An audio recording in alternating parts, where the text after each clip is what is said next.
పచ్చగా ఉంటుంది కాబట్టి అది ఎండిపోదు. ఆ విధంగా దేవునిలో మనం నిలిచి ఉంటే ఆత్మీయంగా మనం ఎండిపోము, ఆత్మీయంగా మనం చనిపోము అన్నమాట. అందుకే మా దావీదు రాస్తున్నటువంటి కీర్తన యేసు క్రీస్తులో మరి దేవునిలో మరి తాను ఉండి తాను అనుభవించి రాస్తున్నటువంటి ఒక అద్భుతమైనటువంటి కీర్తన. దుష్టులకు, పాపులకు, నీతిమంతులకు ఎలాంటి సంబంధం లేదు, ఎలాంటి పోలిక లేదు. కాబట్టి అలాంటి సంభాషణ దావీదు చేస్తున్నాడు, దేవునిలో పరవశించి పాడుతున్నాడు. దుష్టులు ఏ విధంగా ఉంటారు? అయ్యా, దుష్టులకు ఎప్పుడు కానీ మంచి ఆలోచనలు రావు, దుష్టులకు ఎప్పుడు కానీ ఒకరికి సహాయం చేసేటువంటి ఆలోచన మనకి రాదు. మరి అపహాసకులు ఒకరిని అపహాసమే చేస్తారే కానీ మరి తన సహోదరుని మరి అర్థం చేసుకునేటువంటి ఆలోచన కలిగి వారు జీవించరు. కాబట్టి ఏమంటున్నాడు? అపహాసకులు. ఎస్, ఎందుకంటే ఇప్పుడు ఎవరితో గొడవపడ్డారు అనుకోండి, గొడవపడిన తెల్లారే అతడు సైకిల్ మీకలో లేకపోతే బండి మీకలో అడ్డం పడ్డాడు అనుకోండి, ఎవరు నేను అనుకుంటున్నా వాడు పడుతూనే ఉంటాడు, వాడు నాతో వెలువెడికి తెల్లారి అడ్డం పడ్డాడే అని చెప్పేసి మనం సంతోషిస్తాం, అపహాస చేస్తాం, హేళన చేస్తాం. కానీ అలా కాదు. కానీ అపహాస్యము అనేటువంటిది ఆత్మీయులకు రాకూడదు. ఆత్మీయులు ఎప్పుడు ఎలా ఉండాలంటే ఒకరిని కనికరించే విధంగా ఉండాలి, ఒకరికి కనికరం కలిగిన మాటలే మాట్లాడాలి. దావీదు రాజ్యము చేతుల నుంచి వెళ్ళినప్పుడు షిమ్మి ఏం చేస్తాడు తెలుసా? శపిస్తాడు. ఎవరిని? దావీదుని శపిస్తాడు. అనేకమైనటువంటి మాటలు అంటారు.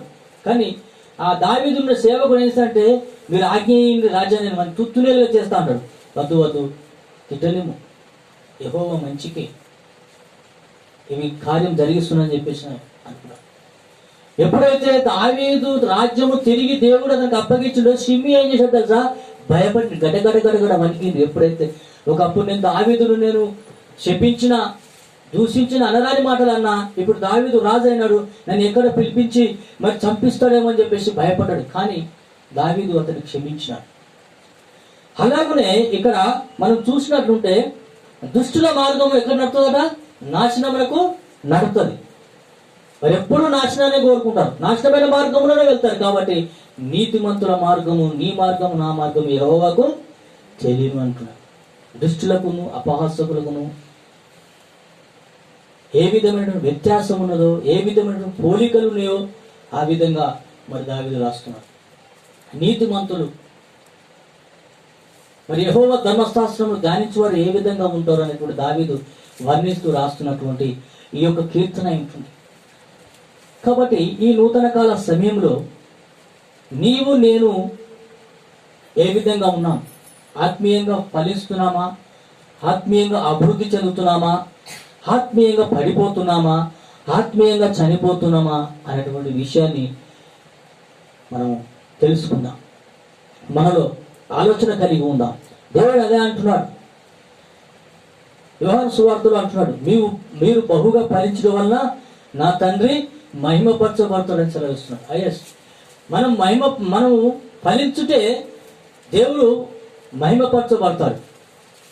నువ్వు ఎప్పుడైతే దేవుని యొక్క ధర్మశాస్త్రానుసారంగా నువ్వు నడుస్తావో, దాన్ని ధ్యానించి ఆనందిస్తావో, నీలో వ్యత్యాసమైనటువంటి కనబడుతుంది.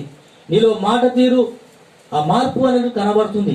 నువ్వు ఇతరులతో మాట్లాడడం చూసి ఇతరులు ఏం చేస్తారంటే ఆశ్చర్యపడతారు. కాబట్టి దేవుని యొక్క ధర్మశాస్త్రము ప్రతి మానవుని సరిచేసేటువంటి ధర్మశాస్త్రం. దేవుని ధర్మశాస్త్రం ప్రతి మానవుని వెలిగించేటువంటిది ధర్మశాస్త్రం. దేవుని ధర్మశాస్త్రము ప్రతి మానవుని యొక్క తప్పులను ఒప్పింపజేసేటువంటి దేవుని ధర్మశాస్త్రం అయి ఉంటుంది. కాబట్టి మరి దావీదు చాలా లోతుగా రాస్తున్నాడు. ఇంకొక దగ్గర 23వ కీర్తనలో ఏమంటాడు? యెహోవా నా కాపరి, నాకు లేమి కలగదు, దరిద్రత మనకు ఉండదు అని అంటున్నాడు. కానీ మొదటి అధ్యాయంలో ఏమంటాడు? మొట్టమొదటి దుష్టుల గురించి రాస్తున్నాడు. అపహాస్యం చేస్తా, దుష్టులకు మంచి ఆలోచన ఉండదు, ఇతరులను మరి ఆదుకున్నటువంటి ఆలోచన కలిగి ఉండదు. వారి పని అంటే ఏంటంటే ఎప్పుడు దుష్ట ఆలోచనలే, అపహాసం చేసుడే, పని పాట లేకుండా ఇతరులను నిందించడమే, ఇతరులు ఏదైనా ఆపద అవస్థ వారిని చూసి నవ్వడమే వారి పనిగా పెట్టుకుంటారు. కానీ దేవునితో సహవాసం కలిగిన వారు ఏ విధంగా ఉంటారంటే నీటి కాలువల ఎవరు నాటబడిన వారే ఆకు వాడక తన కాలమందు ఫలమిచ్చు చెట్టు వాళ్ళు వారు ఎండిపోరు. వాళ్ళ వేరు ఎప్పుడు చిగుస్తూనే ఉంటుంది కాబట్టి వారు ఎండిపోరు. నీతిమంతుల మార్గము యెహోవాకు తెలియను. మన దేవుడు నీతిమంతుడు కాబట్టి ఆ నీతిమంతుని అయినటువంటి ఆయనలో మనం జీవిస్తున్నాం కాబట్టి మన మార్గము ఆయనకు స్పష్టంగా తెలియనని దేవుని యొక్క వాక్యం సెలవిస్తుంది. అదేవిధంగా ఈ నూతన సంవత్సరంలో మనమందరము మోకరించి మరి ప్రభు సన్నిధానంలో, ప్రభువా నేను ఆకు వాడక ఉండాలి, నీటి కాలువల ఎవరు నేను నాటబడిన వాడనై ప్రభు నీ ధర్మశాస్త్రము నేను ధ్యానించు వాడనై ఉండాలి. ప్రభువా నాయన సమయమందును అసమయమందును ప్రభువా నీ ధర్మశాస్త్రము ధ్యానించుకొని ప్రభువా నేను ఆత్మీయంగా ఫలించినట్లు సహాయం చేయను. ప్రభువా తండ్రి నా మార్గములన్నిటిని, నా ఆలోచనలన్నిటిని, నా తలంపులన్నిటిని నువ్వు బహుగా ఎరిగి ఉన్న దేవుడు. అయ్యా నీ సన్నిధానం నుంచి నేను ఎక్కడికి తప్పించుకోగలను, నీ సన్నిధానం నుంచి నాయన నేను ఎక్కడికి పారిపోగలను తండ్రి, నేను ఎక్కడికి వెళ్ళినను అక్కడ నీవు ఉన్నావు నా తండ్రి అని చెప్పేసి మనం మోకరించి ప్రార్థన దేవునికి ఆరాధన చేసుకున్నాం. ఈ నూతన సంవత్సరంలో మొట్టమొదటి ఆదివారం రోజున మన జీవితాలను మనం పరిశీలన చేసుకున్నాం. మనలను మనం పరీక్షించుకుందాం. మనం దేవుని సన్నిధిలో దేవునికి మరి మన హృదయాలను అర్పించుకుందాం. అదేవిధంగా మరి మన జీవితంలో ఏ ఒక్కటి కూడా దేవునికి ఇష్టమనేది ఉండకూడదు.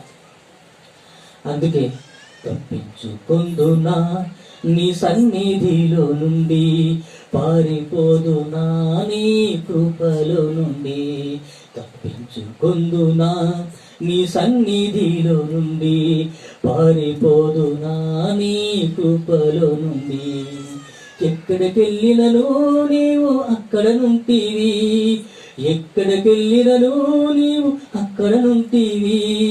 సజీవుడు సహాయుడు, సహాయుడు సజీవుడు.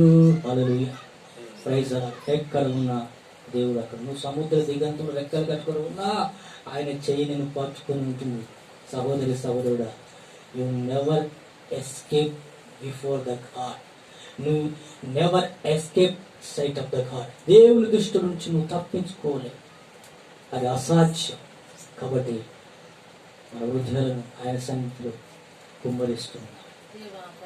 Thank you in the mighty name. Hallelujah. Thank you Jesus. Your Lord of Lord, your king of kings, your almighty God. స్తోత్రం స్తోత్రం. అవును ప్రభువానికి స్తోత్రం స్తోత్రం. సర్వాధికారి ప్రభువా సహాయం తండ్రి. Thank you Jesus in the wonderful mighty name. పరిశుద్ధాత్మ దేవుడా నీ అద్భుతమైనటువంటి నామాన్ని బట్టి స్తోత్రం స్తోత్రం స్తోత్రం. Praise God. Thank you father. Thank you Jesus. సహాయం చేయ ప్రభునికి స్తోత్రం. పరిశుద్ధాత్మ దేవుడని స్తోత్రం. కృపగల దేవానికి స్తోత్రం.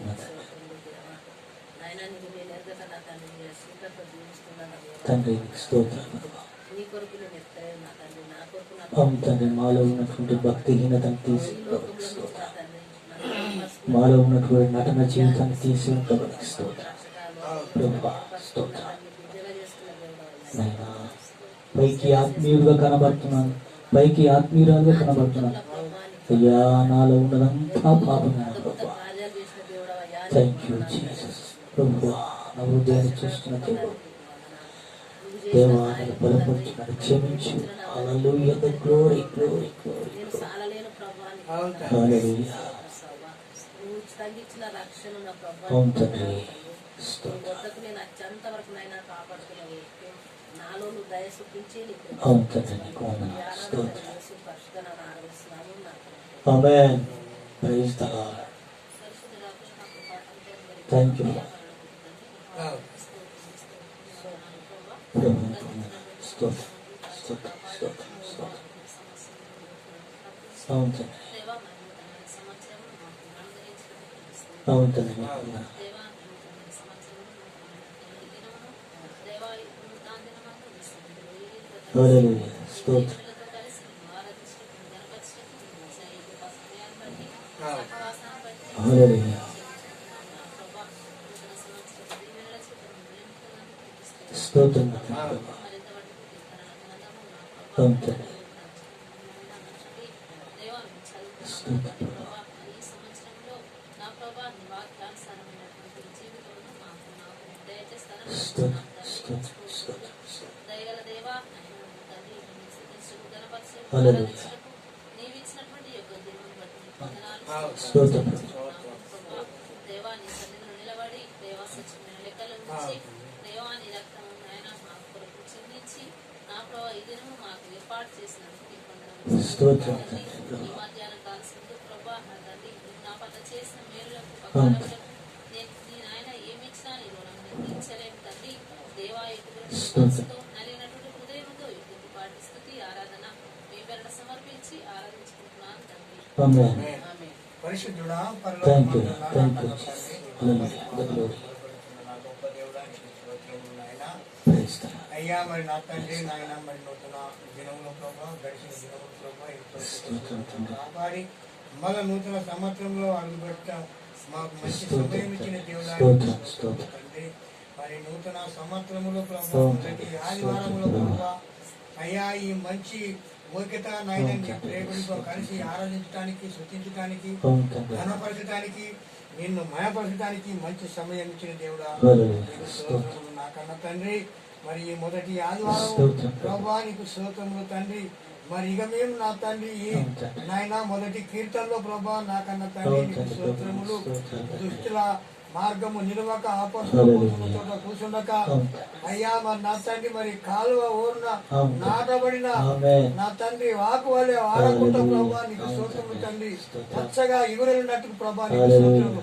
మా హృదయాలలో పొంగి పొరినట్టు ప్రభా సహాయం చేయి. మా హృదయాలలో ప్రభా పచ్చగా నాయనా పచ్చని గడ్డి వలె ప్రభా స్తోత్రం. మా హృదయాలను తండ్రి పచ్చగా ఉంచుమని మా హృదయాలను అవును. పొంగి పొరినట్టుగా ప్రభా నీ సహాయం. వాక్యమైనది మాకు నా తండ్రి మాకు నా తండ్రి వాక్యము నాయన మా హృదయాలను నిండినట్టుగా ప్రభా నీ కృప సహాయం చేయము హల్లెలూయా. దేవా నీకు గ్లోరీ. స్తోత్రములు. గ్లోరీ.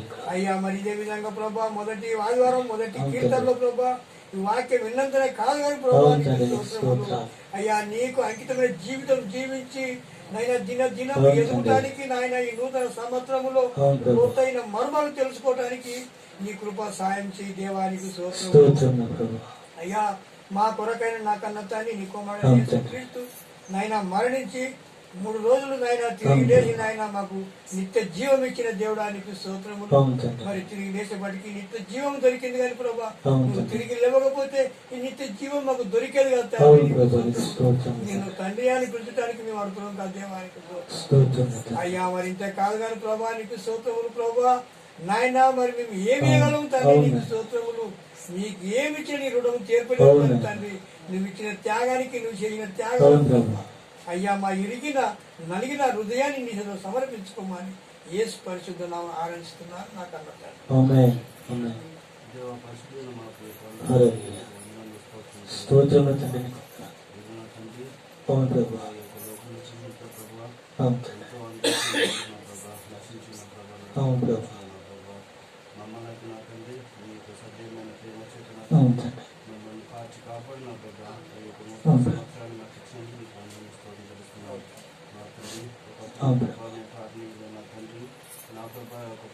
అవును రాజా నీకు స్తోత్రం. స్తోత్రం. స్తోత్రం. అవును.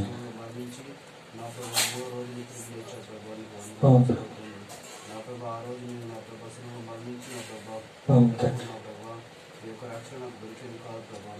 అవును రాజా స్తోత్రం.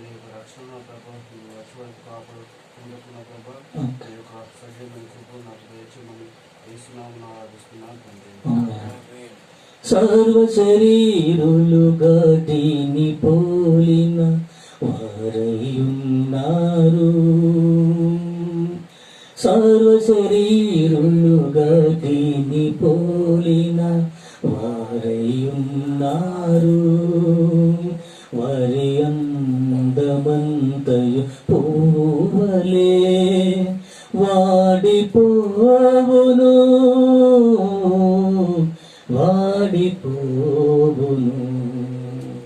మాధుర్యమే నా ప్రభుతో జీవితం మహిమానందమే మహాచర్యమే మహిమానందమే మహాచర్యమే. మహాగణుడా, గొప్ప దేవుడా, భూమి ఆకాశమును సృజించినటువంటి తండ్రి, నీ అద్భుతమైన నామాన్ని బట్టి వందనాలు, స్తోత్రాలు. ఈ రీతిగా ప్రభువా నిలబడి నాయన మీ సన్నిధానంలో మోకరించి ప్రార్థిస్తున్నానంటే కేవలం నీ దయ, నీ కృప, నీ కనికరం ప్రభా. నేను నీ పాటి వాడను ప్రభా. అయినా నేను పురుగు లాంటి వాడను ప్రభా. దేవా, నన్ను ప్రేమించి నా క్రియలన్నిటినీ ప్రభువా ఓర్చుకొని మన్నించి క్షమించి ప్రభువా ఈ నూతన సంవత్సరంలోనికి నీ హస్తము చేత నన్ను నడిపించిన విధానం బట్టి వందనాలు ప్రభువా. నీవు లేకపోతే, నీవు నన్ను విడిచిపెడితే దేవా నీ నిలువరకు ఏమైపోదును నా తండ్రి. నాయనా నా ప్రభువా, నా సారము వేసవి కాలంలో ఎండినట్టయినప్పుడు నా ప్రభువా, నేను వట్టి కుండ వంటి వాడనైనప్పుడు నా ప్రభువా, అయ్యా నా కుండ పగిలిపోకుండా నా తండ్రి, నా సారము ఎండిపోకుండా నా ప్రభువా నా తండ్రి, నీ హస్తంలో చేతాడను కౌగిలించుకుని ముత్తాడి ప్రభువా నా ఆయుష్ను పొడిగించి నాయన సజీవయ్య కొరగలబెట్టావు. నీకు వందనాలు ప్రభువా. దేవాది దేవుడైన నీవు పురుగులాంటి వాడనైన నేను ఎక్కడ ప్రభువా తండ్రి నా ప్రభువా. నాయన నీవు నరపుత్రుని జ్ఞాపకం చేసుకుంటూ వాడు ఏ పాటి వాడు ప్రభువా తండ్రి. నాయన నన్ను ప్రేమించావు, నా కొరకు ఈ లోకంలోకి వచ్చావు నాయన. నా పాపముల కోసం, నా అపరాధముల కోసం ప్రభు నేను సచ్చిన వాడనై ఉండగా నా ప్రభువా నన్ను వెతికి రక్షించడానికి నువ్వు ఈ లోకంలోకి వచ్చి నా ప్రభువా ఈ లోకంలో నా కొరకు జీవించి ఎన్నో శ్రమలు పొందినావు, ఎన్నో అవమానాలు పొందినావు, రొమ్ము వేయబడ్డావు, పిడిగుద్దులు గుర్తబడ్డావు నా తండ్రి, అపమానించబడ్డావు తండ్రి. ప్రభువా నన్ను రక్షించుటకు ఇన్ని అవమానాలు పొందినావు తండ్రి. కలువరి శిలువలో నా కొరకు ప్రభువా నీ ప్రశస్తమైన రక్తాన్ని చిందించి నన్ను నీ బిడ్డగాను నీ సొత్తుగాను చేసుకున్న విధానం బట్టి వందనాలు అయ్యా. అయ్యా నీవిచ్చిన ఈ రక్షణకు నాయనా నా దగ్గర ఏమీ లేదు ప్రభువా, నా దగ్గర ఏమీ లేదు నాయన. ఇదిగో ప్రభువా నా విరిగి నలిగిన హృదయం నీ పాదం యొద్ద పెట్టు. నదులను యేసుక్రీస్తు నామములో అడిగి ఆరాధిస్తున్నాను నా పరమ తండ్రి. హల్లెలూయా, హల్లెలూయా. Small song we will sing and పాడతాను. పాడగలిగిన ఎవరైనా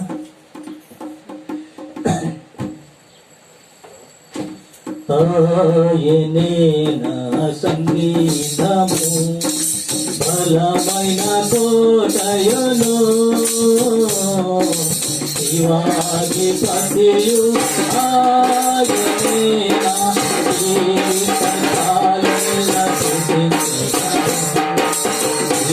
శివాధిపతియు ఆయనే నా జీవిత కాలమెల్ల స్తుతించెదను.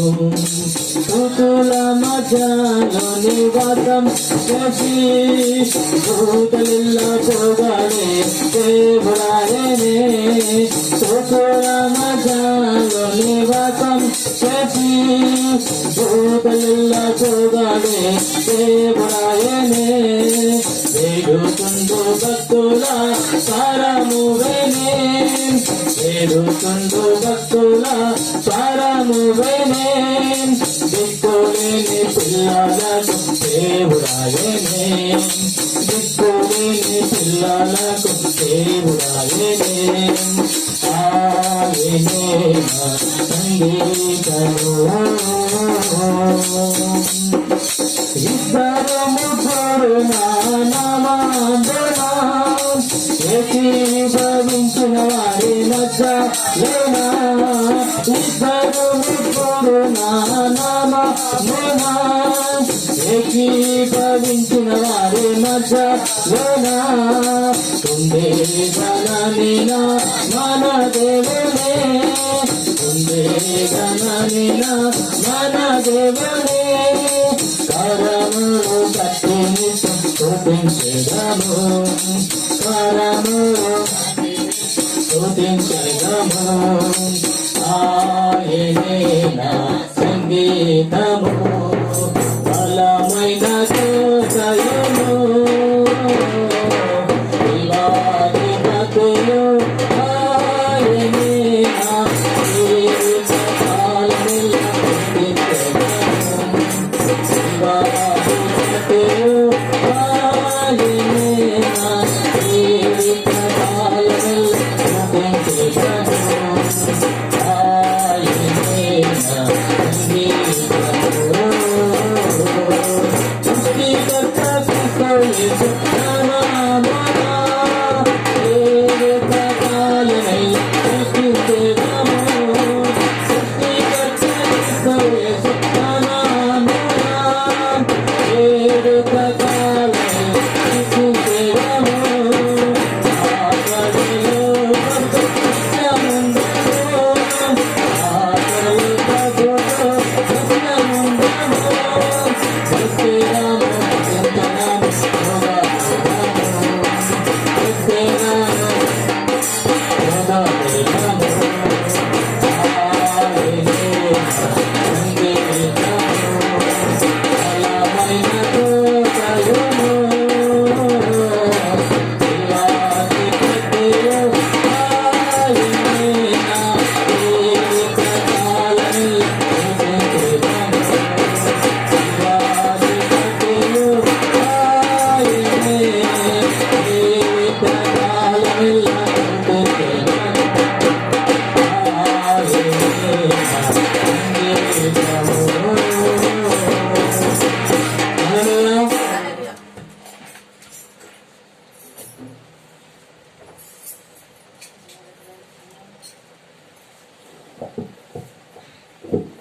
దేవుని పరిశుద్ధ నామమున స్తోత్రములు. మీ అందరికీ నా హృదయపూర్వక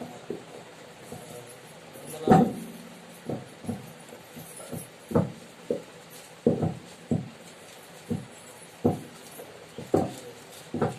దేవుని సన్నిధిలో మరి కొలెస్లకు రాసిన పత్రిక 2వ అధ్యాయము 6వ వచనం నుంచి దయచేసి ఎవరైనా చదవగలిగిన వారు ఉంటే దయచేసి చదవండి. దేవుని వాక్యము మరి పరిశుద్ధుడైన పౌలు కొలెస్లకు రాస్తున్నటువంటి పత్రిక, మరి కొలెస్సీ సంఘానికి రాస్తున్నటువంటి పత్రిక ఏంటిది? కొలెస్సీ సంఘంలో మరి కొలెస్సీలకు ఏ విధంగా మరి దేవుని యొక్క వాక్యాన్ని మరి పౌలు బోధిస్తూ ఉంటున్నాడు, వారి యొక్క ఆత్మీయ స్థితిని ఏ విధంగా మెరుగుపరచడానికి ఆయన దేవుని వాక్యాన్ని బోధిస్తూ ఉంటున్నాడు, ఆత్మీయతలో ఏ విధంగా ఎదగాలని ఆయన ఆతృత పడుతున్నాడు, ఆత్మ ఆవేశం కలిగి మరి ఆ యొక్క కొలెస్సీ సంఘానికి రాస్తున్నటువంటి పౌలు ఏమంటున్నాడంటే, మనం దయచేసి రెఫరెన్స్ మనం చూసుకుందాం.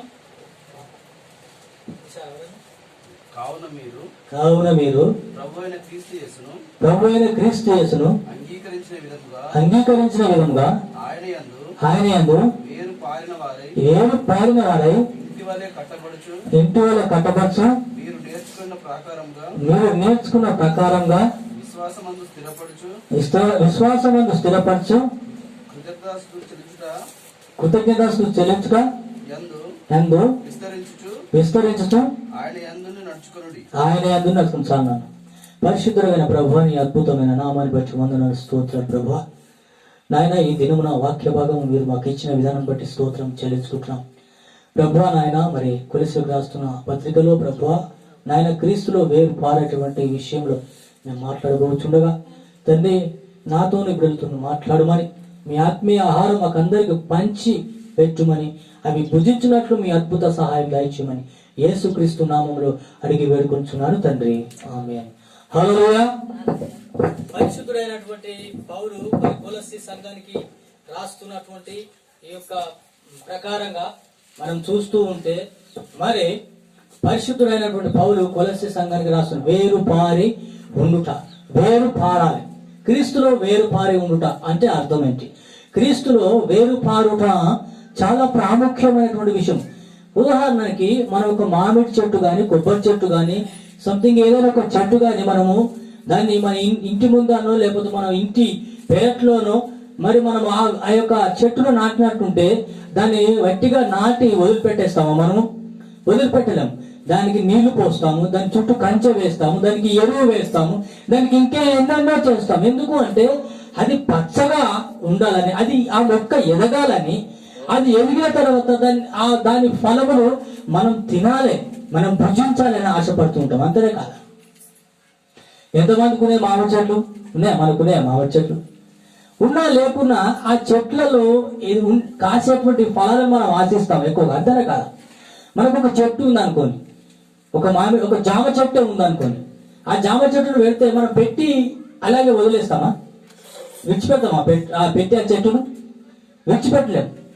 దానికి చుట్టూ కంచె వేస్తాం. ఎందుకంటే బర్రెలు కానీ, మేకలు కానీ, ఇంకా ఏది కానీ మేయకుండా దాని చుట్టూ కంచె వేస్తాం మనం. అలాగే పౌలు కూడా ఏమంటున్నాడు? మీరు క్రీస్తు యేసులో వేరు పారిన వారై ఒకరికొకరు కృతజ్ఞత కలిగి ఉండునంటున్నాడు. దేవుని ప్రేమను మీరు తెలుసుకొని, దేవుని ప్రేమ ఎట్టిదో మీరు గ్రహించి ఎరిగి, మీరు ఆత్మీయంగా మరి మీరు వేరు పారి ఉండవలనని మరి కొలస్సీ సంఘానికి పరిశుద్ధుడైన పౌలు రాస్తున్నటువంటి పత్రిక ఉంటుంది. ఒకరికొకరు కృతజ్ఞత కలిగి ఉండాలి. ఆ కృతజ్ఞత కలిగి లేకపోతే ఎక్కడో ఉన్న నువ్వు దేవుని ఏ విధంగా ప్రేమించగలదు, ఏ విధంగా ఆయనకు ఇష్టంగా జీవించగలదు, ఏ విధంగా ఆయనకు కృతజ్ఞతా స్తుతులు నువ్వు చెల్లించగలవు. అందుకే అంటున్నాడు, చూసి నమ్మిన వానికంటే చూడక నమ్మిన వాడు ధన్యుడు అంటున్నాడు. అలాగనే ఇక్కడ మనం చూస్తూ ఉంటే కొలస్సీ సంఘానికి మరి పౌలు రాస్తున్నాడుగా మనం చూస్తూ ఉంటున్నాం. మనము ఒక చెట్టు పచ్చగా ఉండాలన్నా, అది పైకి రావాలన్నా, అది ఎదగాలన్నా ఏది మంచిగా ఉంటే చెట్టు పచ్చగా ఉంటుంది. ఇది చెప్పాలి ప్రశ్న.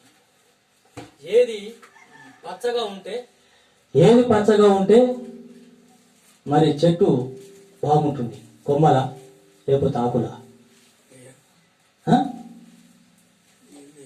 హల్లెలూయా.